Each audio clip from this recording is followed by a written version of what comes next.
تو 3 عمل حضور پاک صلی اللہ علیہ وسلم نے ارشاد فرمائے کہ جو بندہ اپنی زندگی کے اندر 3 عمل کرے گا، اللہ اس کی موت کو بھی آسان کرے گا اور اس کو جنت کا داخلہ نصیب کرے گا۔ ایک کیا کرے؟ رفق بالضعیف، کمزوروں کے ساتھ بھی رحم کا معاملہ کرے، اور موجودہ ماحول میں بہت ضروری ہے۔ جو کمزور ہے، کمزور کس کو کہیں گے؟ دنیاوی اعتبار سے کمزور ہو تو اس کو بھی کمزور کہیں گے، اور جو دین کے اعتبار سے کمزور ہو تو اس کو بھی تو کمزور کہیں گے بھائی۔ جس کے پاس پراپرٹی نہیں ہے، دنیا نہیں ہے، دولت نہیں ہے، اس کو تو ہم کمزور سمجھتے ہیں، اس لیے کہ اس کی دنیا اجڑ گئی۔ لیکن جس کے پاس نماز نہیں ہے، روزہ نہیں ہے، زکوٰۃ نہیں ہے، دین نہیں ہے، اس کی تو آخرت اجڑ گئی، اس سے بڑا کمزور تو یہ۔ لیکن ہم اس کو تو کمزور سمجھتے، اس کو کمزور نہیں سمجھتے۔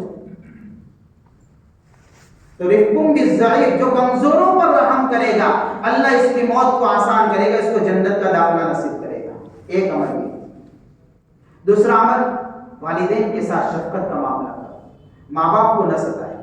نوجوانوں کو خصوصاً کہا جاتا ہے ماں باپ کو نہ ستائے، ان کا دل نہ دکھنا چاہیے، ان کو تکلیفیں نہ پہنچائے، ان کے سامنے بےتوکے الفاظ استعمال نہ کرے، کوئی ایسی بات نہ کہے۔ ماں باپ کا ناراض ہونا اولاد کی زندگی کی بربادی کے لیے کافی ہو جاتا ہے۔ ایسا ضروری نہیں ہے ماں باپ ناراض ہو پھر بد دعا دے تو ہی زندگی برباد ہوگی، ان کا ناراض ہونا ہی اس کی زندگی کو برباد کر دے گا۔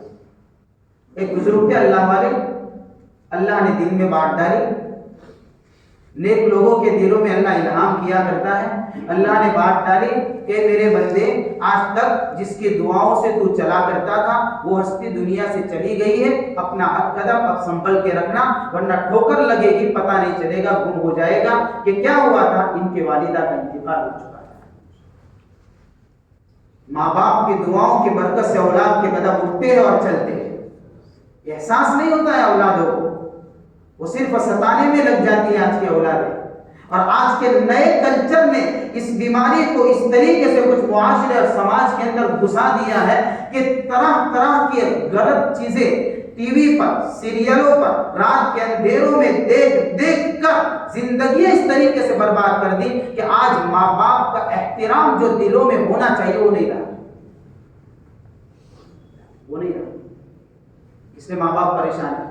اکثر گھر کی کہانی ملے گی، اکثر گھروں کی کہانیاں ملیں گی۔ بہت کم لوگ ہوتے جو ماں باپ کی خدمت کیا کرتے، بہت کم لوگ ہوتے۔ جہاں تو حضور پاک صلی اللہ علیہ وسلم نے تو یہاں تک فرما دیا تھا، اگر میری امی زندہ ہوتی اور میں نماز پڑھتا اور مجھے یوں کہتی کہ محمد ادھر آ، تو میں نماز توڑ کر میری والدہ کے پاس چلا جاتا۔ کون کہہ رہا ہے؟ یہ امام الانبیاء کہہ رہے ہیں، ہم نے کیا کیا؟ یہ حال ہے۔ تو شفقت علی الوالدین، ماں باپ کے ساتھ شفقت کریے بھائی، یہ موت کو آسان کرے گا، جنت کا داخلہ نصیب کرے گا۔ اور ماں باپ کے اندر اگر ان کو ستایا جائے گا، ایک صحابی کا بھی واقعہ سنا دوں، ان کی والدہ ان کی وجہ سے تکلیف میں تھی، تو موت کے وقت جب صحابی کا انتقال ہو رہا تھا، زبان پر کلمہ نہیں آ رہا، یہ سیرت کی کتابوں میں واقعہ لکھا ہے۔ کون ہے؟ صحابی رسول صلی اللہ علیہ وسلم ہے، جنہوں نے اللہ کے نبی کی زیارت کی ہے، قرآن کو اترتا ہوا دیکھا ہے، نبی کے فرمانوں کو اپنے کانوں سے سنا ہے، اور نبی کی پاکیزہ مجلسوں کو انہوں نے پایا ہے۔ ان کا انتقال ہو رہا ہے، زبان سے کلمہ نہیں نکلتا، حضور کی عدالت میں کیس پہنچتا ہے، یہ معاملہ پہنچتا ہے، اللہ کے نبی صلی اللہ علیہ وسلم فوراً تشریف لاتے ہیں۔ والدہ سے پوچھا کیا معاملہ تھا؟ کہ اس نے میرا دل دکھایا ہے، تو کہ ایک کام کریے، لکڑیاں جمع کرو، آپ کے بچے کو جلا دیتے ہیں۔ تو ماں نے ٹھیک لیا، نہیں ہو سکتا ہے کہ یہ کام۔ تو پھر آپ علیہ السلام نے اس والدہ کو، اس صحابی کی والدہ کو سمجھایا کہ معاف کر دیجئے، میں جس آگ میں جلانے کی بات کر رہا ہوں یہ آگ تو کم ہے، اگر آپ نے معاف نہیں کیا، اس کی زبان سے کلمہ نہیں نکلا، اس حال میں چلا گیا، جہنم کی آگ کے اندر آپ کا بچہ چلے گا، کیا آپ ماں ہے، ماں کی ممتا اس بات کو گوارا کرے گی؟ فوراً ماں کا دل پسیج گیا اور معاف کر دیا۔ جیسے ہی معاف کیا فوراً زبان سے کلمہ نکلا ہے۔ شفقت علی الوالدین،